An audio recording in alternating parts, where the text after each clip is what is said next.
Thank you so much, Laura and Dave. Thanks everybody for showing up again. Laura said, I'm Roger Grimes. The big thing is I've been doing this forever, like 34 years, earned all of these great hairs, written books, magazine articles. There's some of my books. My latest one was the Ransomware Protection Playbook. And I'm certainly going to kind of talk about how to defend yourself against ransomware groups, all kinds of other hackers and malware. I worked for KnowBe4. We're the world's largest security awareness training and simulated phishing platform vendor, which just means we try to teach people how to avoid being socially engineered, which is a good thing because a lot of hacking today is social engineering. So we're going to talk about how and why hackers hack, why fighting phishing is important, and then your best practice defenses. And if I'm losing you, you're falling asleep, you definitely want to pay attention to the best practice defenses, because I'm going to tell you the 4 or 5 things that you need to do to protect yourself, your family, and your organization against getting hacked. And if you pay attention and do a good job at those 4 or 5 things that I tell you, you're far less likely to be hacked. But thanks for joining me on this journey for the next 40 minutes or so. By the way, I talk this fast all the time. It's just the way that I do. I got a lot of information. So probably one of the most common questions people have is, like, why did the hackers hack me? Like, people are saying, my company's small, I don't have as much money as, them attacking, somebody else with, bazillions of dollars. Why did they attack my company or me or my family? And the answer is, most of the time, it's just that you were randomly selected. It was that you were what we call a victim of opportunity. The scammers and social engineers and stuff are literally just sending out tens of millions of phishing emails every day and hundreds of millions of malware programs trying to break in. And on that particular day, if you got hacked, it was because you or somebody else, around you, accidentally responded to a social engineering email, and you clicked on a link that you shouldn't have clicked on, or they clicked on a link that they shouldn't have clicked on, or you didn't have your software patched and a malware program, came by and tested that particular vulnerability that day. So the vast majority of people that are hacked, it really was kind of just random, just almost accidental, but they were able to break in, either the hacker or their malware program. Yeah, you can be targeted, meaning that an attacker, let me go back there, that you could have a human-based hacker specifically target you or your organization. It isn't nearly as common, though. Although let me say, it's more common than it used to be. The last couple of years have really been kind of more targeted attacks than ever, but really the number of targeted attacks is probably many tens of thousands a year, and the number of victim of opportunity attacks are millions a day. So comparatively, far less targeting. But what's interesting to know is the 4 or 5 things I'm going to tell you to protect yourself will protect you against the victim of opportunity attacks and the targeted attacks. And if you do them well, you'll do a better job at trying to prevent both. The next question people usually ask me is, why did they hack me? Besides it being, kind of almost a random event. And really it has to do, most of them are looking for money, to get value, to steal money of some sort. What's the famous quote from supposedly bank robber back in the 1920s, Willie Sutton? Supposedly, some reporter asked him, why are you robbing banks? And he said, that's where the money is. Well, apparently that's a fake quote, but it's certainly, if you're going to ask yourself, why are most hackers hacking? Why are most criminals doing what they're doing? Most of it's financially motivated. And, they'll try to steal your identity or steal your credit card information or, whatever it takes to do to get money, to rob your bank account, your stock account, hold your company, ransomware extortion or something like that. It's to get money. And I don't know what the percentages are on this, like how much of it is financially motivated versus these other things I'm going to tell you. But if I was to take my best guess from doing this for 34 years, I would think about 95% of all hacking is related to someone trying to steal something of value from somebody else. We are seeing a lot more nation-state attackers these days. Every sufficiently capable country today hacks and attacks their adversaries. But it's been that way forever, for decades. What's different today is you have countries attacking each other's business organizations and people. It used to be that these nation-state attackers, let me say the main ones, United States is a nation-state attacker, Russia, North Korea, Iran, and China. It used to be that nation-state attackers would attack each other trying to learn government or military secrets or attack, contractors of the same. But these days, the most common organization attacked by another foreign government is a regular company. And usually, I'm going to say many times, to still value. Russia is responsible for the vast majority of ransomware. So, America, the NSA and, the FBI and stuff, they attack other countries, but they don't put in ransomware in some business computer and ask for $1 million to unlock it, right? They're still looking for government and military secrets. China is stealing as much intellectual property as they can. They have for decades. Iran and North Korea are breaking in to get money. So Iran, North Korea, and Russia very much about stealing money and doing things they can do to get money to help, drive revenue in their country. But there's other reasons, right? They're also positioning themselves in case there's some type of wider cyber war, shut down, a country's infrastructure or something like that. But again, today, the number one nation state target is a regular company. We still do see corporate espionage where a competitor of yours may be interested in learning about, you're getting your customer list, or learning about contract information or loan details or something like that. A lot of times employees will leave one company, go to another competing company, and then the older company forgot to remove their login credentials, and so they'll break in doing that.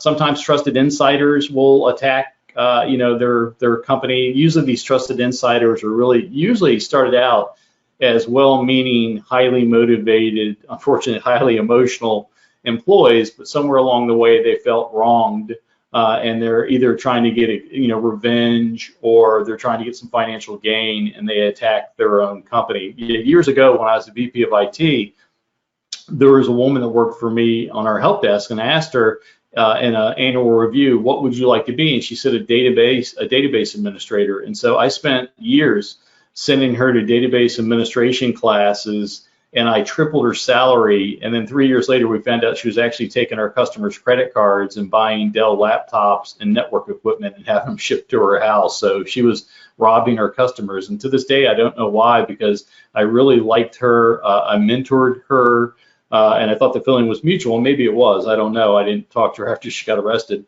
But, I always wonder, I tripled her salary. Why was she still robbing from the company? I don't know. People have their own motivations and that sort of stuff. But a lot of insider attacks still going on. Gamers are kind of in a weird niche in that a lot of gamers, will attack other gamers. So they're playing against, these first-person shoot-'em-up games, and they'll look to, defeat their competitor, a lot of times by doing what's called denial of service attacks, which is sending all of this bogus traffic against the competitor to slow the competitor down so that they can, have an unfair advantage in the game and shoot them more easily than they can shoot them or something. Sometimes they're stealing gaming credits, and most of the games today, you can earn, weapons and supplies and money and materials, and it really is things of value. You either pay for them or you earn them through your gaming accomplishments. And there's a lot of malware. There literally are hundreds of millions of malware programs that go around the world, and if they break into your computer, they'll look to see if you play a particular game, and if so, they'll steal those gaming credits, and then they'll resell them on the black market for cheap. They even do things called swatting attacks, which is really weird. This is when a gamer gets mad at another gamer, and they look up that gamer's home address, and then they send the police department. They actually will fake a phone call to that person's local police department and say, they'll claim to be that person and claim they're shooting up everybody and, come and get me, coppers, or they're a victim hiding in a closet and the person's a mass murderer or something. And the SWAT teams will respond. And it's actually ended up, swatting attacks have killed 2 people. In both cases, the kid that sent the SWAT team sent them to the old mailing address of their competitor. The competitor had moved, but they didn't know that. And the SWAT team showed up at the wrong house. And in one case, one of the SWAT team members shot somebody. In another case, the guy just saw the SWAT team, was told to get on the ground. He had a heart attack and died. But that literally happens thousands of times a year. When I worked at Microsoft for 12 years, our Xbox managers got swatted so much that in Redmond, Washington and Seattle, Washington, the SWAT teams would keep a list of Microsoft employee names and say, hey, if you get a SWAT call, or a crisis call involving one of these names, you may want to slow down or verify it first before you send people there. We see a lot of theft of computer resources, especially around two things. One's called bots.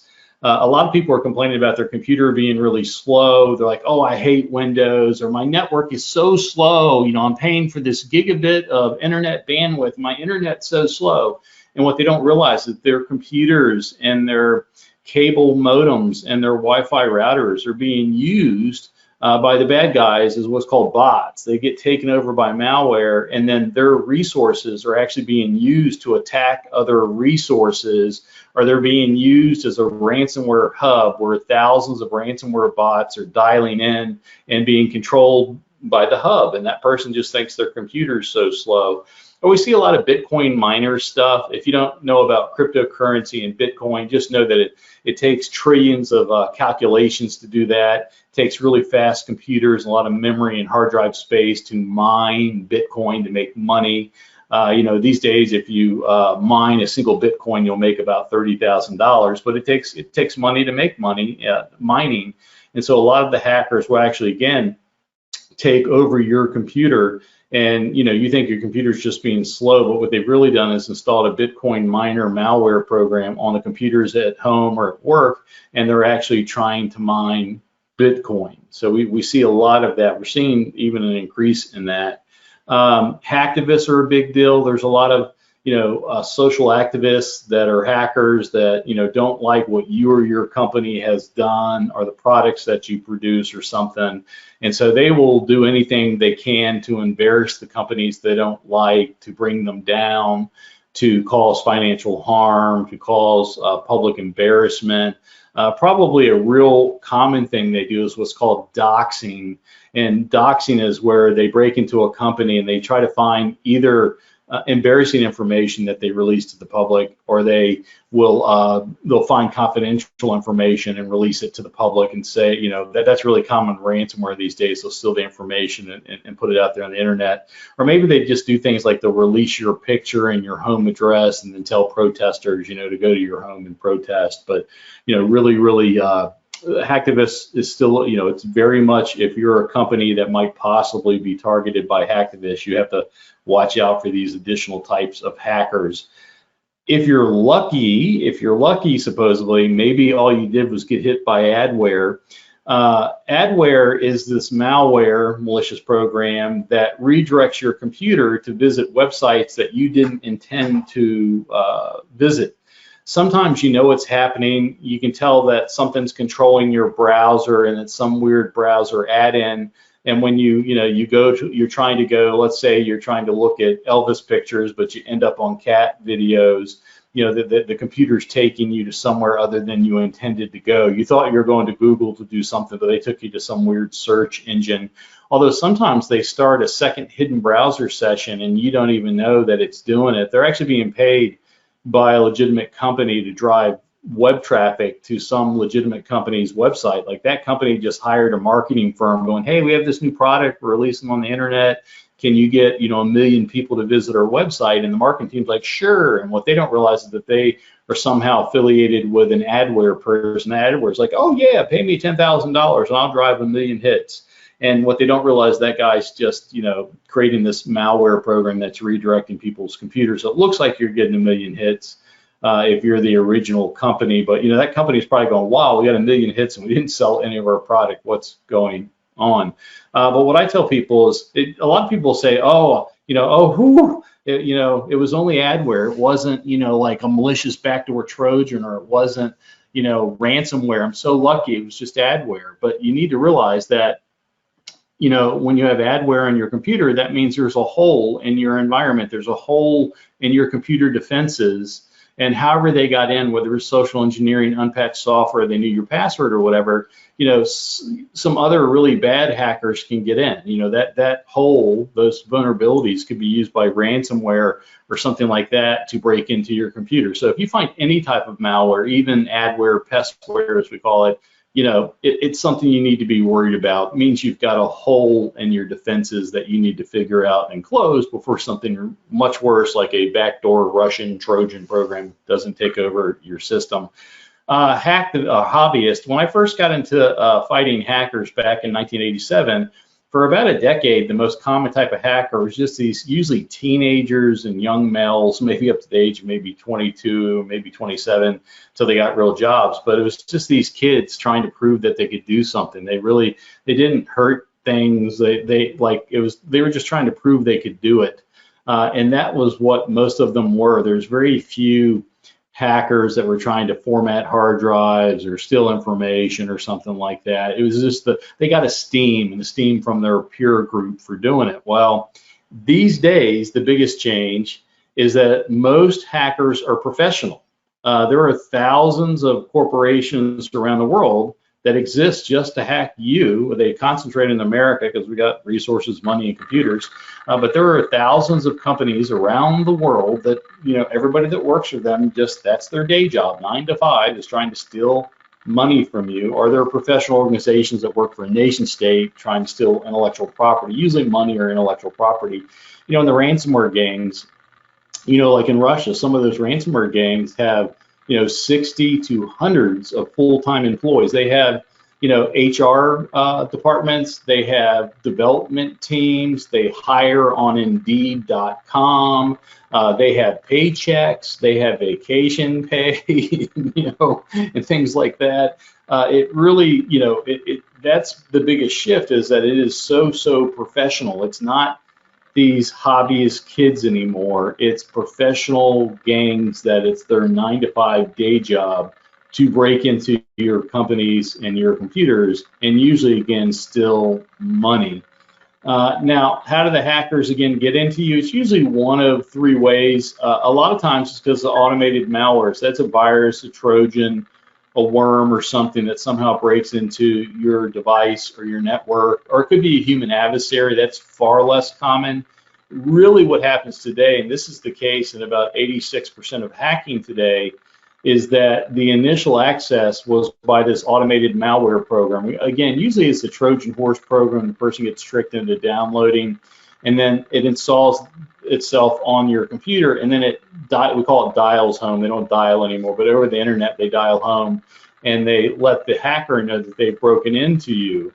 And that is what happens in today. About 86% of malicious data breaches is that you have this combination of this malware that breaks in, gets the initial root foothold, and then the hacker comes in and takes over. As a matter of fact, again, this is kind of today's workflow. If you're falling asleep, pay attention here, because this is important about how it really works. But usually the victim is connected to the internet. They don't always have to be connected to the internet to be compromised, because there's like ransomware gangs that will do things like mail the victim USB keys and they'll claim that those USB keys are from United States government. You need to run this, a scanner or something, but really it's just bogus. When you plug it in, you get compromised. But usually the victim is connected to the internet, and they get tricked into installing a Trojan horse program, socially engineered into clicking on a link or downloading the document, and installs malware. It can also be because the victim has a missing patch. They're not fully updated, and the attacker breaks in that way and plants the Trojan horse program. Or it could be because they know your password. They can either guess at your password or know your password. Many times the victims have been previously socially engineered out of their passwords, and when the attacker comes up to their systems, you can see they're not guessing. They just go up to a login prompt, put in the login name and password, and they're in. So that is those are the 3 most common ways you get compromised today: social engineering, unpatched software, or they have your password, or they can guess your password. But either way, that Trojan horse program that is placed then modifies the first device that it's on so it can live during a reboot. It usually will collect all your passwords that are in your browser. So if you're ever using a browser and your browser like, do you want us to save your password so we can log you in faster next time? If you do that, the Trojan horse program is normally getting all of those passwords, and then again, dialing home, connecting over the internet to what's called the command and control servers. Those command and control servers are nothing but computers on, otherwise innocent companies. There's thousands and tens of thousands of innocent innocent companies computers and home, people at home that don't realize their computers are participating in this command and control server botnet. They just think their computers are being slow for some reason today. They don't realize they're inside of this large criminal enterprise known as a botnet. But the malware program will connect to the command and control servers, upload the stolen passwords, usually download to at least 2 other additional malware programs, modify the computer, other computers in such a way, the same computer and other computers in such a way that if the antivirus program discovers one of them, the other 2 normally aren't discovered because they're completely different programs.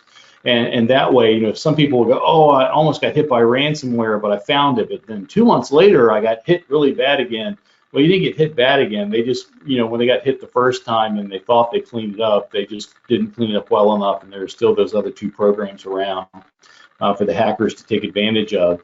Most of the time, all 3 programs are not found by antivirus, and that's because the developers of these programs monitor all the antivirus engines to see which antivirus engines are starting to detect their creation. There's a website by Google. Google owns a website called VirusTotal. You can go there right now. It's virustotal.com. It runs 83 antivirus engines, including most of the popular ones. And when the malware Trojan horse developer, ransomware developer starts to see 1 or more antivirus programs starting to detect their program, they send a command and tell that program to re-encrypt itself so it's no longer got the same signature.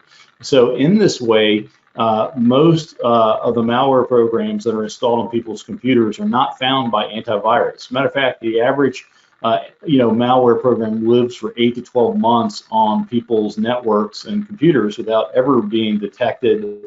They'll spread themselves around, infecting and collecting as many passwords, again, for 8 to 12 months, sometimes years. And then all the people that are typing in passwords at work or even for their home accounts, like if you're going to Amazon, you go to Amazon to buy some garbage bags or something, and now have your Amazon login name and password, could get your credit card information. But during that 8 to 12 months that they've infected your systems, they're collecting that information for anything that you type in. Eventually, the hacker that's either renting, we call them an affiliate these days, or renting or controlling that particular ransomware program or malware program in that company eventually logs in, and when they log into the command and control center computers, they'll actually get a list of all the different networks they've broken into. They get a list by IP address and network name, and then the hacker can kind of pick among the list and decide who they're going into. And a lot of people that have been compromised for months to years go, why did it take the hacker so long to actually, if I was broken into a year ago, why did I just now get ransomware? And that's because you were just on a list of 1,000 other compromised networks and they just got around to abusing your network. But the hacker will look around, they'll start eavesdropping on emails, they'll create email rules that eavesdrop on your email, and the CEO and the business manager's email and any IT personnel's emails that you have. So they're keeping track of what's going on. They're seeing how you make your money. They will download your financial statements. If you have any cyber insurance, they'll actually download your cybersecurity insurance policy and see how much you get reimbursed for if you get hit by ransomware. They'll steal your data. They'll steal passwords. If you have a customer website on site at your network, they'll steal that information. If your kids are plugging into your network, they'll try to steal those login names and passwords. And essentially, they're lurking and collecting as much information as they can. They're trying to find out how you make most of your money. They'll use your computers to send phishing emails to your business partners and customers. So these emails are coming from you, and your business partners or your customers think it's an email from you, but it's like, hey, open this document. It really is just the ransomware people. And again, they're infecting, lots of other networks at the time. The hackers are coming in, assessing everything, stealing whatever they want. And then if they're ransomware people, they'll encrypt your computers and then ask for some sort of ransomware extortion. And let me say, by the way, if you have your data up in the cloud, it's a little bit safer because the hackers have a harder time encrypting the cloud. So you get some safety if you're in the cloud, but they'll, the hackers will try to get what they can and then try to ask you for money or take the information or passwords that they've learned.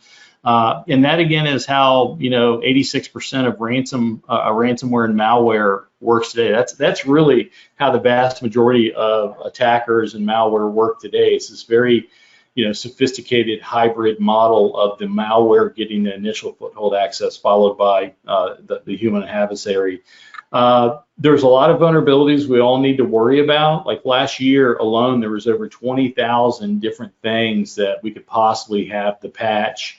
Somewhere between 11 to 55 different things that we're told if you were to monitor all the software patching list, 11 to 55 warnings every day saying, if you have this software, you have to patch it. I think the record in one day was like 188 patches were announced in one day. That's the record so far. And that's on top of the hundreds of millions of malware programs trying to break into you and all the different types of hackers that I talked about.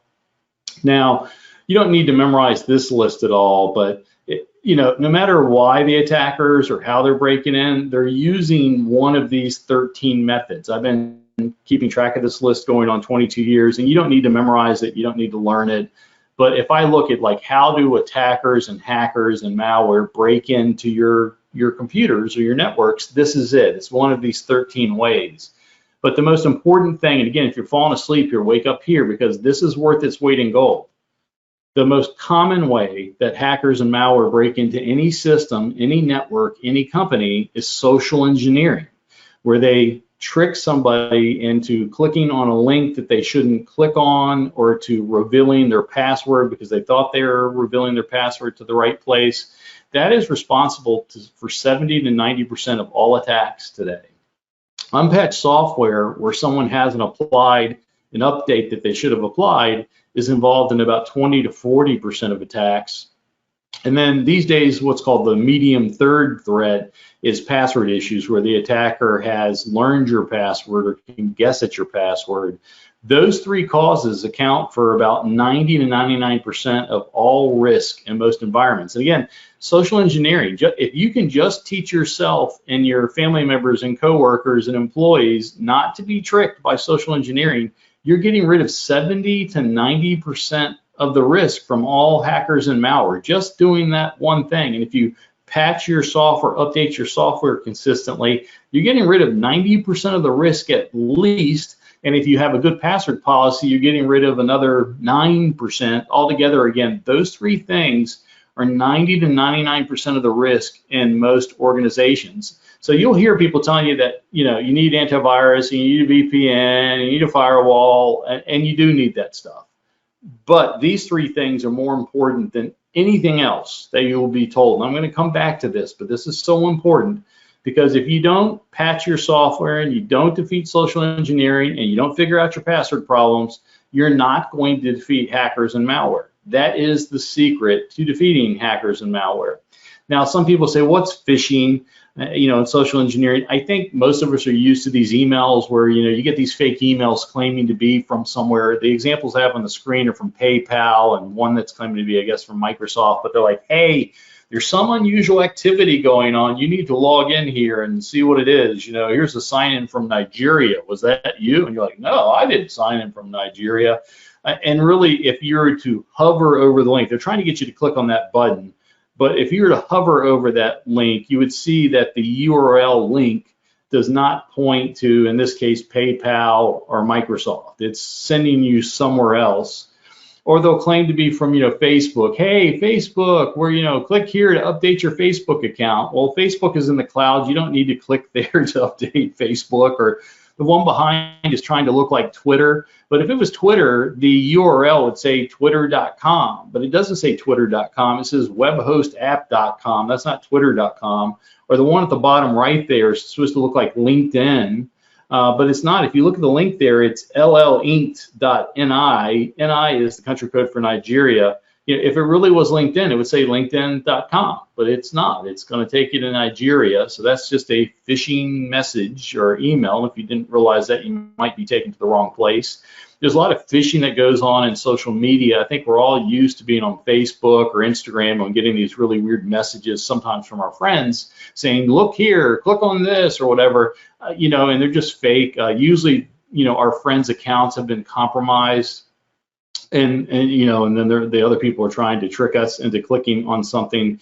Sometimes they even go, watch this video. You know, here's a video of, you know, this kid crashing his $1 million Lamborghini. And what people don't know is that a lot of times those videos are social engineering attacks, and if you get tricked into clicking on them, then they can they can steal your passwords or take over your account.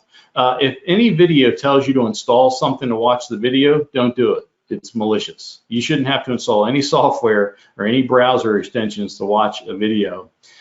Fake invoices are very common these days. Like, this is an invoice I got when I was working for for 15 years, I was the InfoWorld weekly security columnist, and I got this email claiming to be that I had to pay a shipping invoice from Maersk. Maersk is the world's largest shipping and container company. Well, you know, I can see this email really is, if it was from Maersk, it'd be Maersk.com. But really it's saying onlinealex.com.pl for Poland. It's not Maersk.com. But more importantly, I was just a writer. I don't approve invoices. This was fake, but billions of dollars are being stolen every year by people getting tricked by fake invoices. It's the #2 money theft behind ransomware today. And it's been a big problem for a long time and will continue to be a big problem. We're starting to see a lot of examples of what's called smishing or SMS-based phishing. These are real-world examples of phishing attacks I've gotten on my cell phone. The one in the top right there is claimed to be from Wells Fargo. Your account has been locked. Well, I'm not a Wells Fargo customer, so I knew it was fake, but Wells Fargo is one of the largest banks in the world, and so there's bound to be lots of people that if they got that particular phishing message would go, oh my God, I've got to find out what that is. And of course, you know, you don't know where that link is going to take you. You can't hover over it. It's what's called a short link, and it turns into something else, and you don't know until you click on it. On the bottom right there, that's a phishing attack, SMS smishing attack that my friend Stephanie got.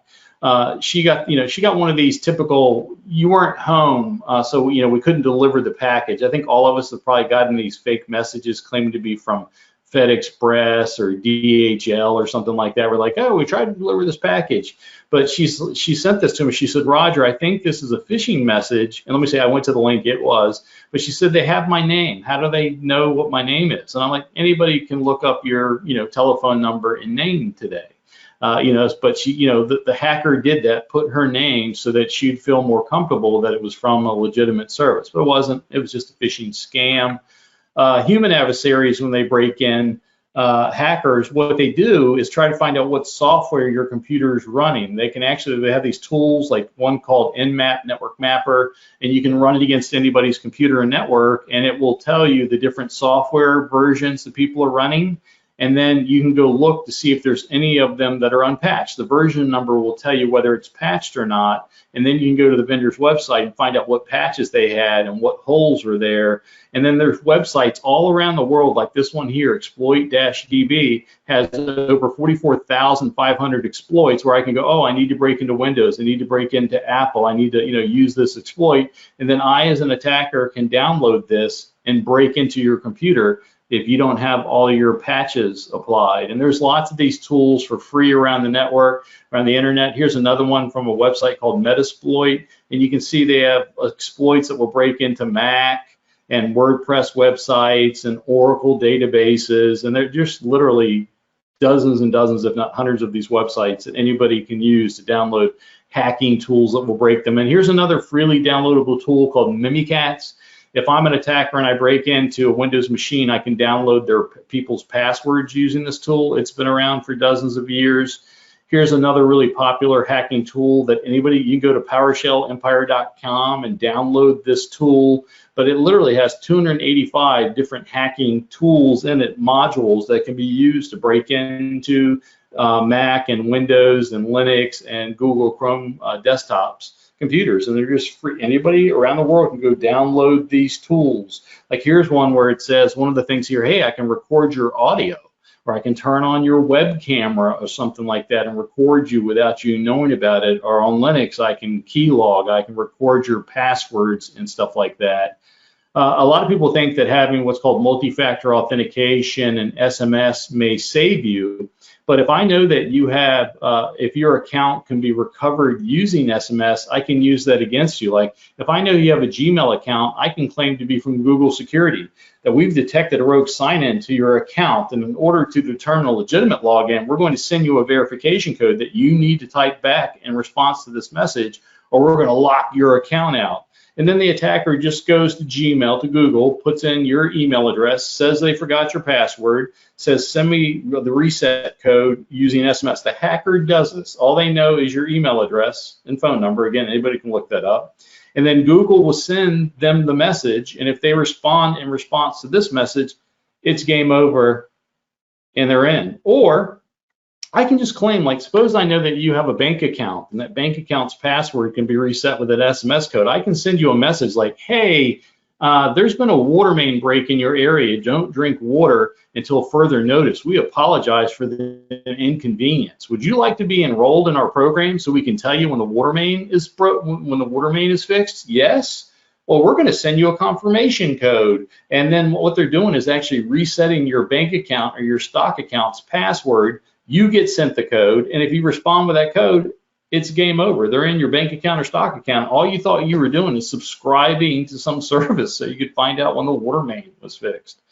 So considering all these different ways that hackers can attack you, how can you defend yourself? Well, here you go. This is it. Pay attention here. This is the secret. This is 34 years of my brain going in to tell you how you protect yourself. Number one, mitigate social engineering. Stop social engineering however you can. Stop from being tricked. Stop your family, your friends, and your coworkers from being tricked on clicking on links that they shouldn't click on, or from downloading things that they shouldn't download, or giving their passwords to the wrong person. Make sure you patch any of your software. If your software, whether it's Windows or Mac or whatever, says patch the software, you need to patch your software as long as you know that it's the real thing telling you to patch your software. Never let a website tell you to patch your patch. If you go to a website and it says that you need to patch your software, close out the website and see if your computer is still telling you to patch it. But if your computer is telling you to patch it, patch it. If you can, use multi-factor authentication wherever you can. That could be something like where you have a phone where you get 4 or 6 digit code, or you have some type of USB key or biometrics. Try to use MFA where you can. Where you can't use MFA, which is most places, you're going to need to use a password. That password should be non-guessable, and it should be different for every website and service. And then teach yourself and everyone around you how to spot those rogue URL links that are those phishing attacks. Learn how to tell the difference between a good attack and a bad attack. If you download, I'm going to send and give this webinar web deck to anyone that wants to get it. That first link there is an article where I discuss the top 12 most common rogue URL tricks, and the last link is a 1-hour webinar that I teach on just how to tell the difference between a good URL and a bad URL. If you want to know everything you can do to stop phishing, if you care about that, every single thing my brain could think of, I've got a 1-hour webinar with 99 slides that talks about everything that I could think of to stop from being phishing attacks, socially engineered. Or if you want to read a 49-page ebook, I've got that there. My wife says that 49-page ebook will put you to sleep. I think choose your poison. If you're interested in learning everything that you can do to stop phishing, it's in one that you can watch me or you can read that book.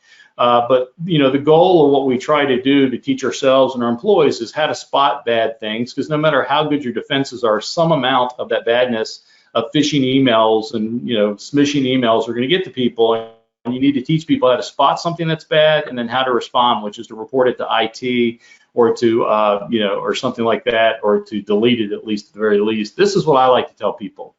Is that if you get any message that arrives unexpectedly, whether it's through email or SMS or voice call or something, no matter how the message arrives, if it's an unexpected message, you were not expecting it, it starts to be skeptical.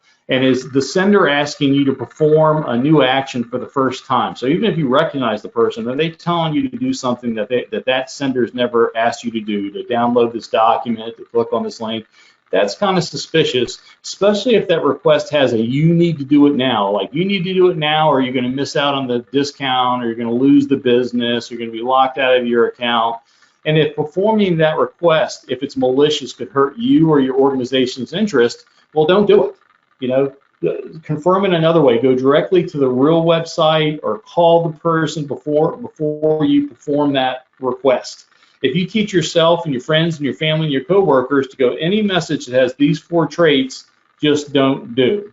If you're interested in so this is a really cool poster. You can go to this link here and you can download what's called the Red Flags of Social Engineering. It teaches the 22 most common signs of a social engineering email. This is a PDF that you can print up and read and send to other people. I even have what's called the Red Flags of URLs. Talks about the 12 most common tricks that hackers use to do these rogue URL links. And again, you can download this, print it up, send it to anybody. And I'm going to end. I'm running out of time to tell you this is my password policy advice, that you should try to use multi-factor authentication. And again, that's, the phone or some type of device or biometrics or something, wherever you can. Where you can't, you need to use a different password that's unique for every website and service.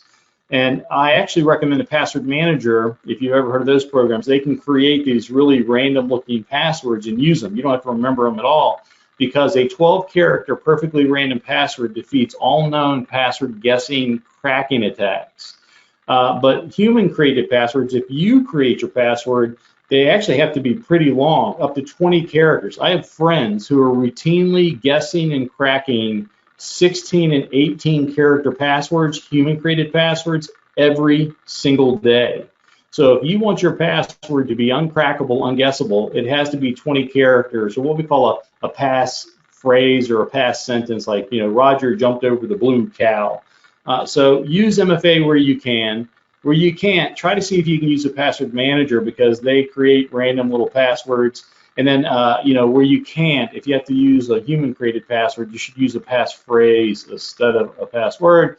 With that, I've run out of time. I've run a minute past my 40 minutes. We're going to take some questions and answers, and David's going to talk. And if you want to email me for a particular technical question, or David, if you want to get me, I'm at rogerg@noble4.com. You can follow me on LinkedIn and Twitter. But with that, I want to turn it over to Dave. Roger, you covered just an amazing amount of information in a short amount of time, and I thought it was wonderful. And I wanted to, again, from a vendor perspective, right? I am the cloud to our customers, right? So they rely on us to offer the security. And I want to kind of hit off on those 4 key points that you kind of finished off with, which was the social engineering, the patching, the MFA, and the know before training, and how that applies to our cloud. And so if I start off with social engineering, the way that our cloud is built is that it's protected from us as if we were being social engineered, right? So if somebody who works for IDS goes to try to log into the cloud, we put a gap in between. So even if their local machine has been compromised, if their password's been compromised, that does not allow them to jump into the cloud environment to then extend that compromise. So we put in a real quick, I just want to say I'm a big fan of the cloud because of that. I've become a bigger fan. Some people are like, oh, should I go on the cloud? Should I haven't? The cloud has proven in attack after attack to be a really good place to have your data because of exactly what you said. I'm a huge proponent of the cloud. Excellent. And again, it's often, it drives the belief that because it's somebody else is managing it, that they won't manage it as well, right? But on the other hand, for us, that's all we do. That's all we do. We focus on just managing that thing really well. So it gives us that dedicated focus. The second part you mentioned was the patching. And of course, we patch our environment. So we do patching as part of regular maintenance. We patch everything. Last summer, we went through an exercise of actually ensuring every one of our machines are upgraded to the latest version of Windows and with the latest patch versions. So we do kind of do a lot of the stuff behind the scenes to ensure that our environment never falls stale. And again, myself, amongst many others, we also watch out for those notifications on releases of new vulnerabilities that are identified. And then we make sure that we have mitigation plans or we patch it immediately. And obviously mitigation often is, if that risk is available only to machines directly facing the internet, and then none of our machines are directly facing the internet, we have one phase of mitigation. We use firewalls, which, and again, the way I kind of explain a firewall is if I didn't ask for it, it's not allowed to come back, right? So if I'm on my home computer and I go to YouTube and I click on a video link, I'm expecting to get the video link back. But if I didn't click on anything and I just get a video link, that's a bad thing, right? That's where somebody else is taking action.